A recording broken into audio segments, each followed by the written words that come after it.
বৈষম্য বিরোধী ছাত্র আন্দোলনে রাজনৈতিক কারণে আমাদের পুলিশ সদস্য সহ পুলিশ পরিবারের সদস্যরা যে হত্যাকাণ্ডের শিকার হয়েছে, আমরা সকল হত্যাকাণ্ডের বিচার চাই।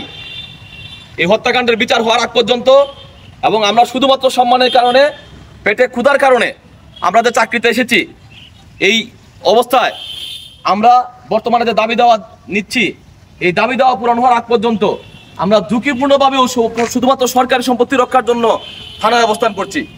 এই অবস্থায় আমাদের দাবি দেওয়া পূরণ হওয়ার আগ পর্যন্ত, আমাদের সম্মান ফিরে পাওয়ার আগ পর্যন্ত আমরা সবাই কর্মবিরতিতে আছি। কর্মবিরতি চলবে।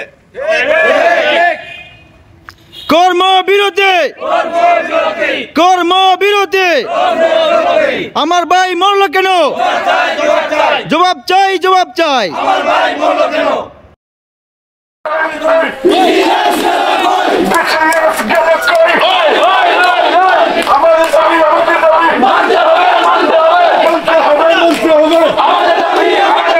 মানতে হবে।